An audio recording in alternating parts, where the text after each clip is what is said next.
Hi everyone, आज मैं आपसे शेयर करूंगी a beautiful story based on the topic the necessity और से importance of struggle in our life.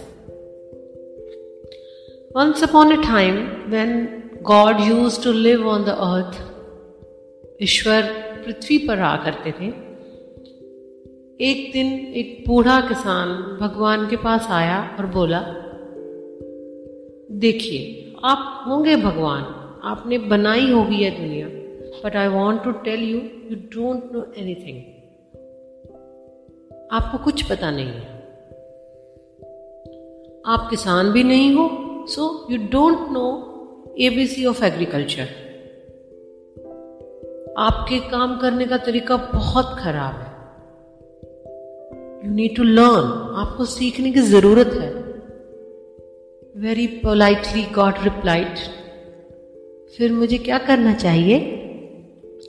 किसान ने कहा, आप मुझे 1 साल का समय दो, सब चीजें मेरे अकॉर्डिंग होने दो, फिर देखना मैं क्या करता हूं। भगवान ने किसान को 1 साल की अवधि दे दी। Now everything was happening in accordance to farmer, और यह स्वाभाविक है कि किसान ने केवल उन्हीं चीजों की कामना की जो उसके लिए उपयुक्त थी। जब धूप चाहिए थी तो सूरज चमका दिया, जब पानी की जरूरत थी बारिश करवा दी।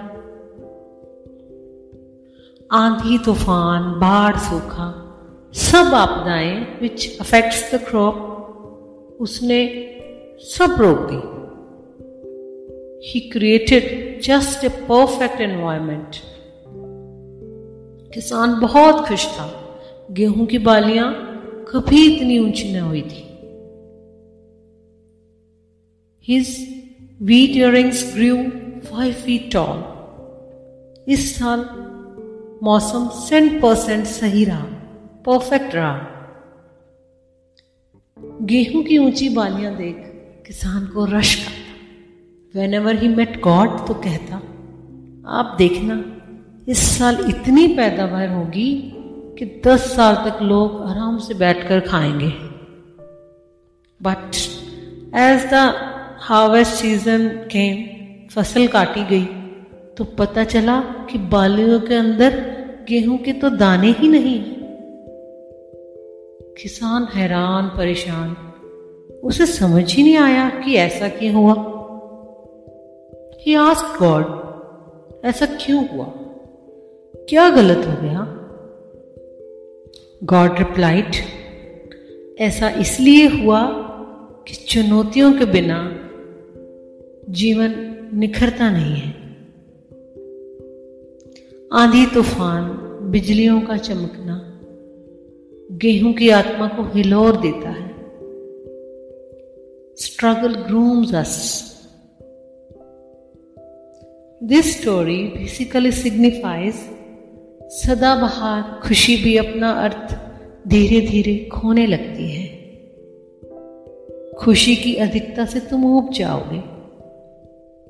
जीवन के दुख मुश्किलों में आई खुशी प्रिय लगती है, अच्छी लगती है।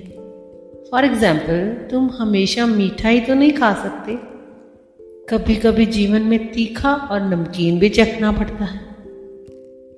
In fact it is must. इसके न होने पर जीवन का पूरा स्वाद खो जाता है। Thank you, that is all for today.